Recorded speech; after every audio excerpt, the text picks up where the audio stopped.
So Direwolf Digital, who is responsible for designing the Elder Scrolls Legends card game, is also responsible for developing another card game. I had the pleasure of playing in the closed beta, and the game is now also in open beta and available on Steam to download for free right now. And that game is Eternal. Eternal is kind of like Magic the Gathering in terms of its playstyle.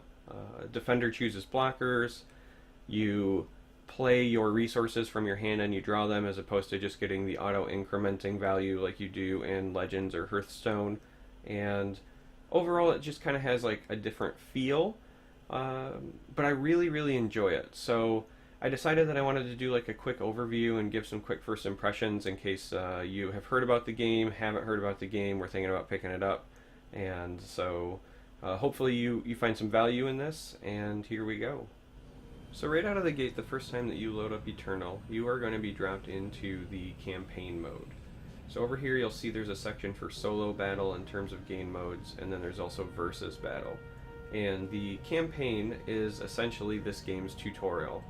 It should feel pretty familiar if you've played through the Elder Scrolls Legends campaign mode, because that's essentially that game's tutorial as well.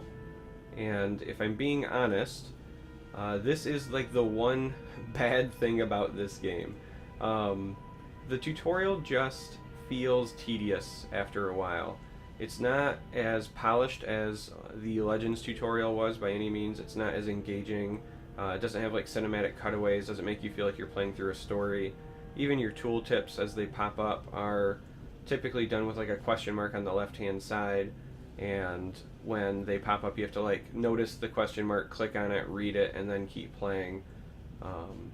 It feels a little clunky. So if you can just stomach through the campaign, which is a total of 21 games, then you have essentially went through the worst part of the game. So it's 4 games per faction. This game has 5 factions, or if you're again used to Magic the Gathering, think of it as 5 colors.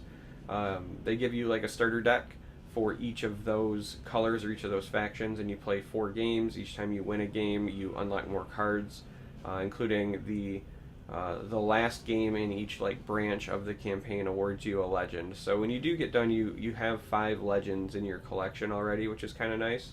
But you got to play 4 games per faction, and then there's like this boss battle at the end where you play against what's called the Strangers, which is like the 5-color faction, and then you're done with the campaign. So easily the most tedious part, I'm not gonna lie, but once you're done with that, you basically end up at the normal game, which is kind of what you're seeing me load into now. Before we go and talk about the rest of the game modes, and before we showcase some gameplay though, I wanted to go over some of the aesthetics and just kind of cool quality of life things that the game does, and maybe talk about some of the things like currency and so forth. So right out of the gate you'll probably notice 4 icons up here.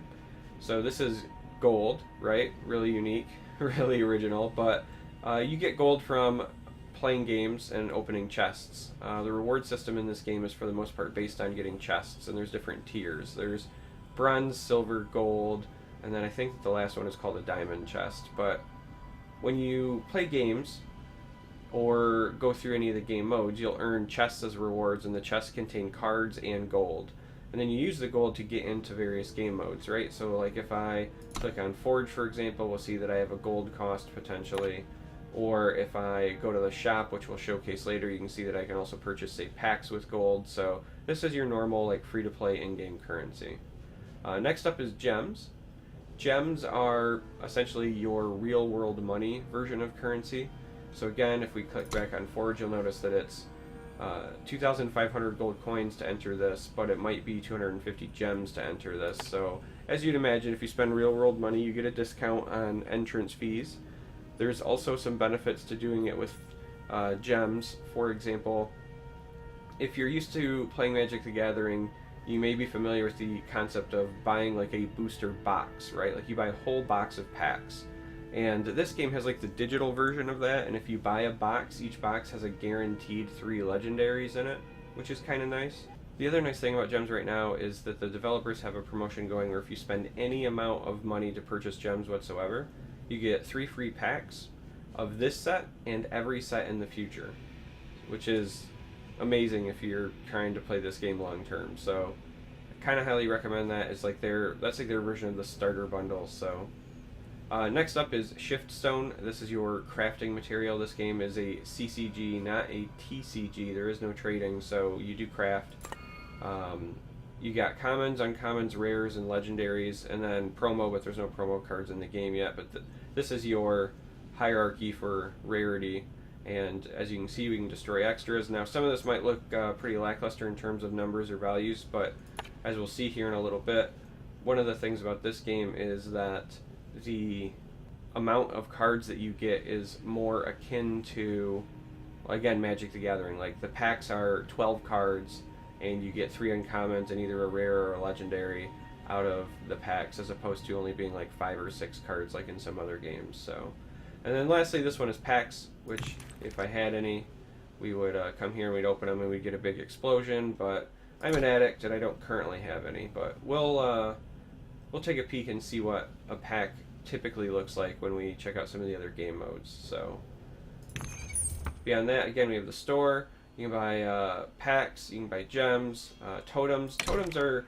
these things that like line your game board, and you can click on them and they're interactive. And again, we'll kind of see that when we run through a game real quick. You get one automatically when you're done with the campaign or done with the tutorial, and then you can purchase the other ones if you want to swap through.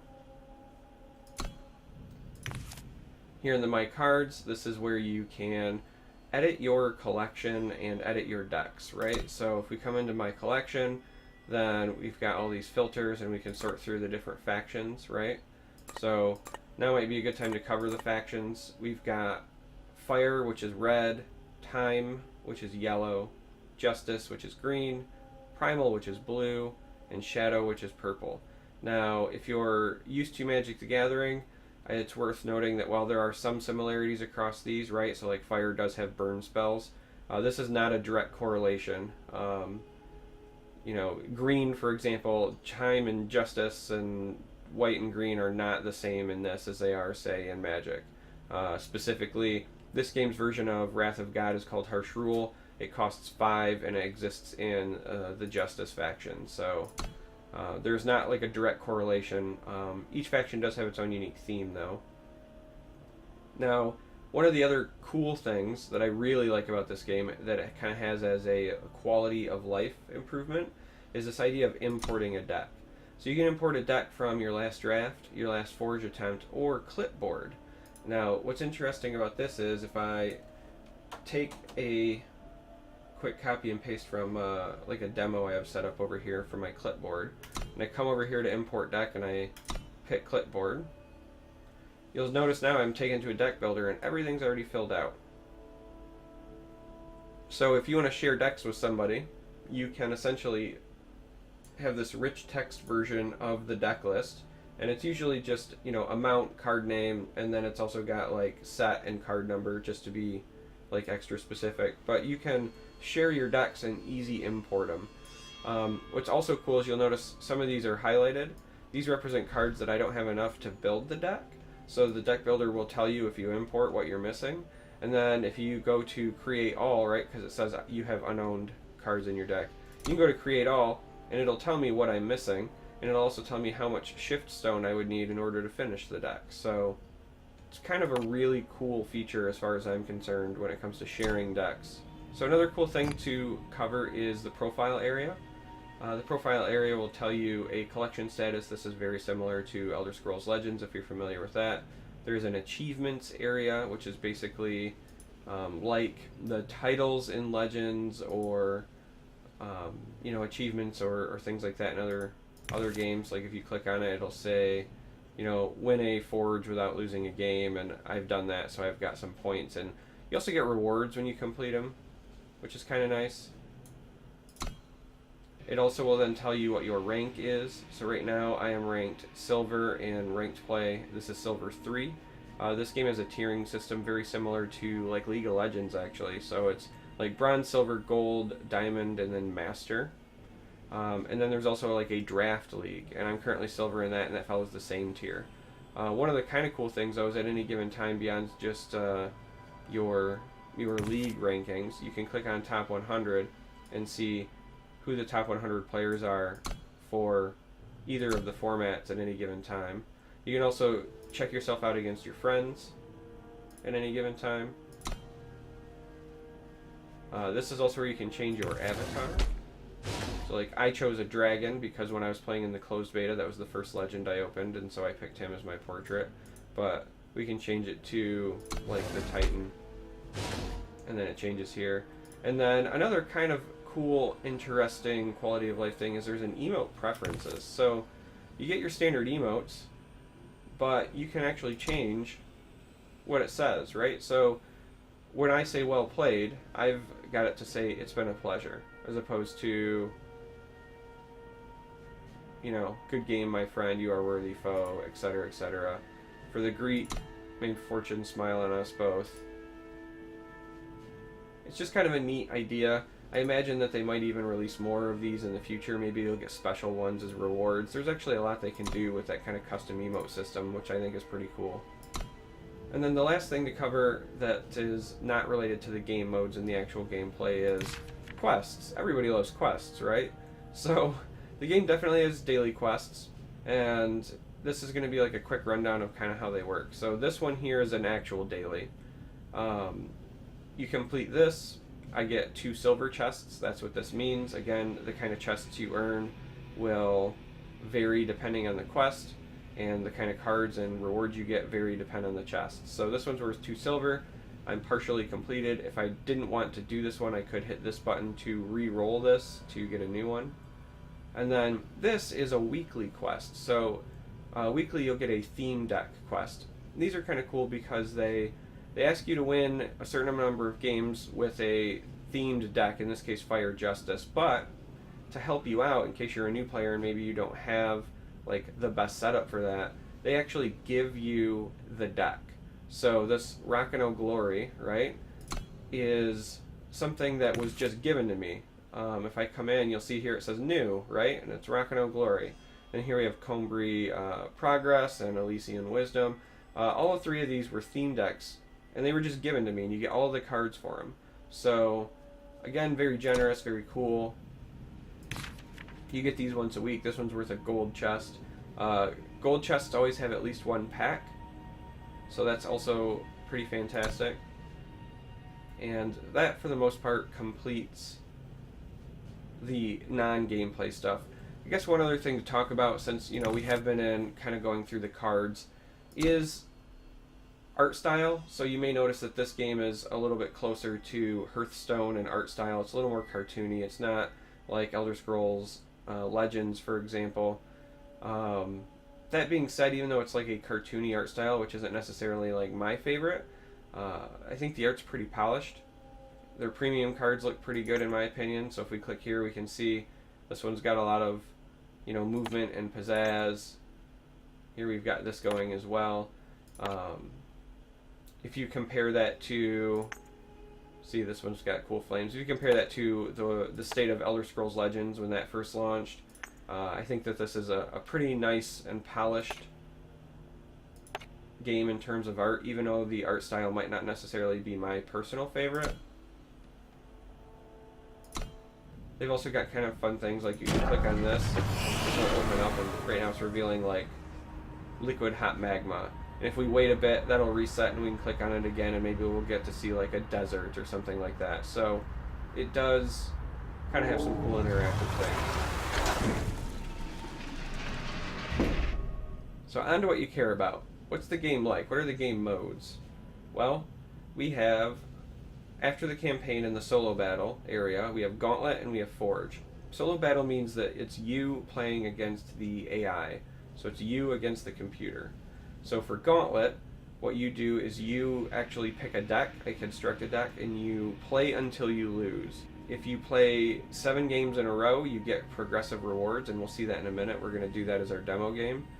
And once you lose once, then you reset and you can restart a Gauntlet. But it's worth noting that you get progressive rewards for doing this, and it's always free to join. So you can use this to grind your collection pretty hard in the early game. There's also Forge. So Forge is like draft but against the AI or against the computer. So with this, you get presented 3 card choices, very similar to, like, again, Elder Scrolls Legends or Hearthstone Draft. And you select your cards, and then you build a deck out of it. You pick 25 cards, and it'll auto put in your resources for you, and then you play. For this, you play until you either get, again, max wins or 2 losses in this instance. But unlike Hearthstone or unlike Elder Scrolls Legends, you'll notice this right here is kind of key. You keep all of the cards that you pick to build your deck. So this is true of Forge, and this is also true of Booster Draft that we're going to see later. But whenever you play a format where you're picking cards and building a deck, you actually keep them. You add those to your collection. So if you open a Legend in that, that's yours. It's added to your collection. And then just like anything else, you get rewards based on your performance, and they'll increase and increase and increase the more wins you get. Just like Elder Scrolls Legends, there is like a progressive tiering system. So if you keep doing really well in Gauntlet or in Forge or things like that, you'll go up in rank and you'll get rank up rewards that help. All of these game modes have various seasons, and when you complete the season, your ranking or your tier will reset, and then you can re-earn the rank up rewards depending on the format. So for example, ranked and draft formats, you also get like end of season rewards based on how you performed there as well. So again, solo battle has the campaign, Gauntlet, which is like constructed against AI, and then Forge, which is like draft against AI. For versus battle, we have casual mode, which is actually currently turned off for the open beta, and it was turned off during the closed beta as well. I think it was largely because they're still trying to tune their ranked matchmaking, so they want to force people into that. Then you have your ranked play, and ranked play is what you think it is. You pick a deck and you play against opponents, and then you go up in rank or go down in rank. One of the cool things about their ranked play, though, is for every 3 wins you get rewards, but it's actually every win you get a reward. So for Hearthstone, for example, it's like you win 3 times, you get 10 gold. Elder Scrolls Legends, it's you win 3 times, and then you get like a random amount of gold, and then a card all the way up to a pack. For this, though, every win is a bronze chest, but every 3rd win is an automatic upgrade to a silver chest, and any time you open a chest in this game, it has the chance to upgrade itself. So I've had it where my 3rd win was a silver chest that upgraded to a gold chest and gave me a good chunk of gold and a pack, which is fantastic. And then the last format in the versus area is draft. So draft is like Forge, but not. We'll actually go ahead and start one here, just because this is one of the kind of cool things about this. So this is a draft. This is a pack, essentially, in Eternal. 12 cards, right? You got 3 uncommons, a rare, and some commons. Now, again, just like I was saying before with Forge, when we pick one of these, we're adding it to my collection. So if this was a legend, I could just pick this and boom, I'd get a legend. Unfortunately, this one is just a rare. It's a good card, though, but it's just a rare, so we don't get anything like super cool yet. But the way that this works is we're going to pick one, and then we're going to be presented with another pack that's down 1 card. And you're going to progress through that for 4 packs, and then out of what you draft, you build the deck out of it. Now, one of the cool things about this is that, unlike in, say, Magic the Gathering, where you're drafting with like live players, this can be done asynchronously. You'll notice I've got no timer going. I don't have any pressure to pick right now, and whenever I pick this, on the back end they have an algorithm that is going to pay attention to the signals about who in my pod, if you will, is sending what kind of cards and where, and they're going to essentially offer me cards based on what I have picked and what the other people have picked. It's really an interesting way that they handle it asynchronously, but I like it because it means it's very low pressure now. So we're going to go ahead and we're just going to pick the rare here.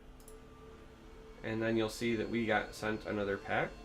And you're also going to notice that we got sent another pack, but whoever was picking before us did not take their rare. So if we wanted, we could go ahead and take another rare, and this would just get added to our collection again. Now, if you just keep taking the rares, that's called rare drafting, and that can be good, but it also means that you aren't necessarily guaranteed to build the most competitive deck, but at least you got a bunch of rares, right? So there's some give and take there. So one of the other nice things about this is, again, even though I started this draft, because everything is asynchronous, and because you don't want to watch me go through an entire draft, we can go ahead and hit home. You can see it's in progress now, and we can just revisit that later.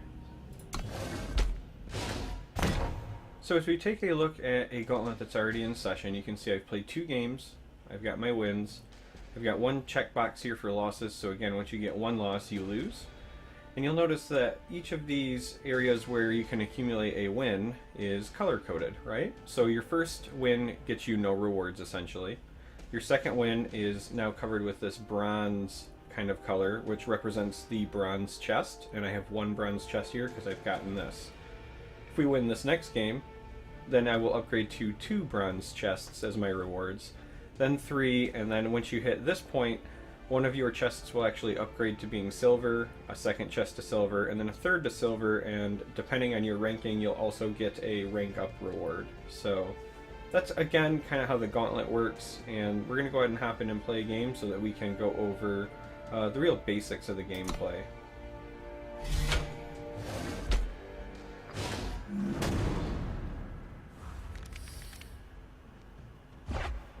So right away when you're going to Mulligan, this is not, say, like Hearthstone or not like Elder Scrolls Legends, in that I can't, you'll notice, click on any individual card and send them back. So you get presented with your opening hand, and then if you want to redraw, everything goes back and you get a brand new hand. Now the one thing worth noting is that power cards, so these ones that have power down here below, are the things that give you your resources. And if you do the redraw, you are always guaranteed to get at least 2 power cards back. So if you have a hand, let's say, that has no power cards and you do a redraw, you're going to always get at least 2. Now looking at this hand, we only have 2 power cards, but we don't have really anything we can play until we get to a third. So we'd be kind of like banking on us getting a good draw, so I think we're going to send this back. So we're going to go ahead and hit redraw. Alright, so now we have 3 power cards. Now there are different kinds of power cards that exist. There are these that are basic sigils, and then there are these special ones. So these ones here, they give us additional influence, and influence is what we're referring to when you look at the symbols on your cards to play. So for example, this one costs 3 power to play, and it means I also have to have at least 1 time influence in order to play it. And the influence you get from your power cards. So these ones come into play and give us 1 power, but they also give us 2 influence. However, they would be depleted unless we have a sigil in our hand, and again, the sigils are the basics. But since we have a sigil, these are lit up green. So we're going to go ahead and we're going to start with this. We're also starting with this because we want the time influence, because we want to be able to play our 1-drop. So again, we have 1 time influence, this, and then we play it. Now it's important to note that your power goes up when you play these, and your influence goes up when you play these, but when you play a card, it only detracts from your power. So if you're familiar with like Magic the Gathering, these costs on your cards are more like a threshold, and not something that you actually spend as a secondary resource. So we don't need fire yet, so we're going to go ahead and play Seed of Progress again. But again, these serve as essentially a threshold. So for this one, for example, if I were to play this, and then I also had a 1-drop that was like this, right? 1 and 1 time, I could still play both in the same turn, because playing this won't chew up or won't use my 2 time influence. This is just a threshold mechanic. That's very different from Magic the Gathering, so it's important to point out. So we're going to go ahead and play this. This lets us draw another sigil from our deck. A lot of the cards that we have in our hand right now do exactly that. They just play a cheap dude, and then they either draw a card or let us draw sigils from our deck, and that helps us to thin our deck out. And we're going to go ahead and find a second fire sigil. Now, we could attack. Now, when you attack, you choose your creature and you attack. But you'll notice that I am not deciding, right? Like, I can't click and drag. I am not deciding where my attacker goes. That's because this game is, again, very much like Magic the Gathering, where I just declare attackers and the defender chooses blockers. So one of the reasons that it is important that the defender chooses the blockers as opposed to the attacker is it means that the attacking player or the player with initiative doesn't have a massive advantage for going first the way that you would in, say, Hearthstone or Legends.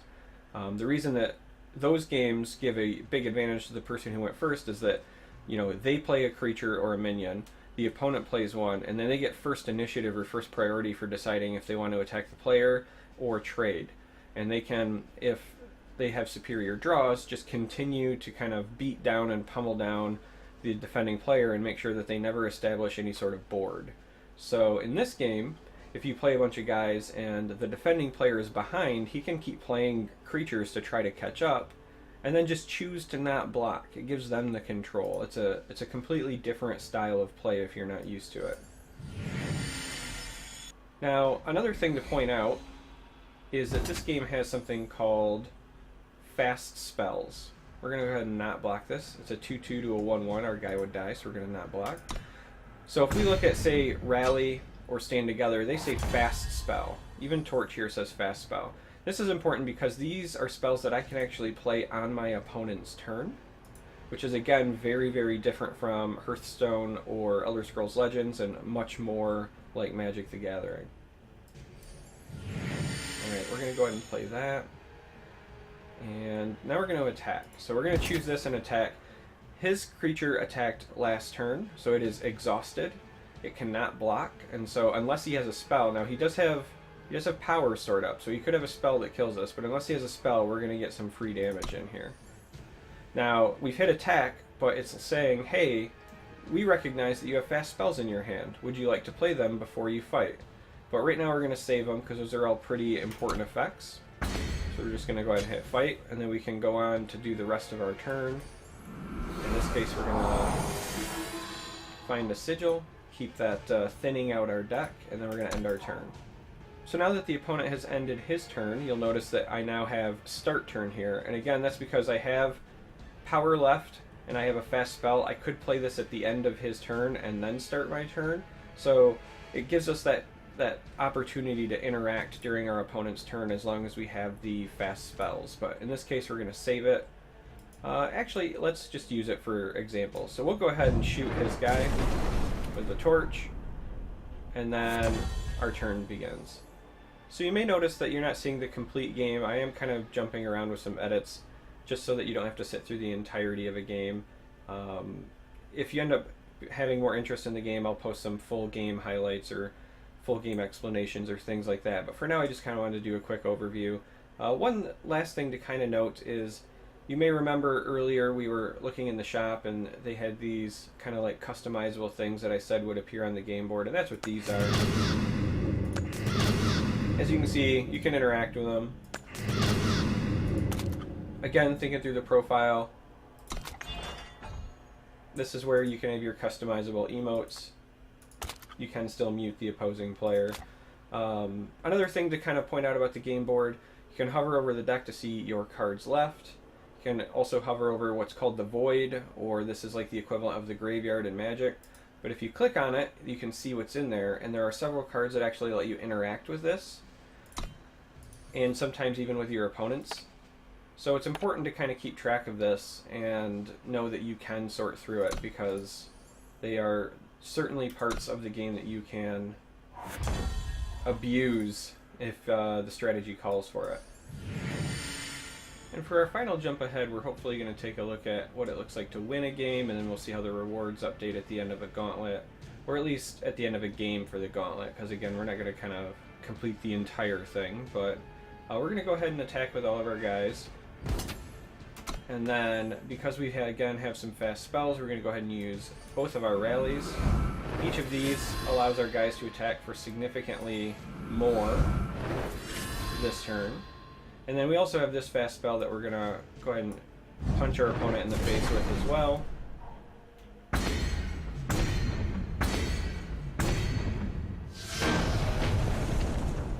And there you go. That is a victory.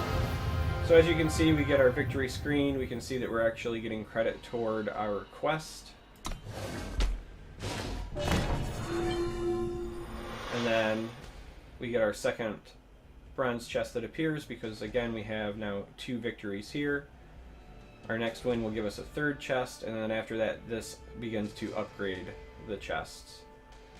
And so that is a very quick overview of Eternal and the game modes, the brief description of the gameplay. Believe me, it is a whole different world once you start actually playing it regularly and getting into the meta and things like that. Went over some of the cool quality of life things that I really enjoy. The deck import tool I think is fantastic. Overall, I think that the game is pretty polished for having just entered open beta, and I kind of look forward to the growth. So, as always, thanks for watching, and I will see you next time.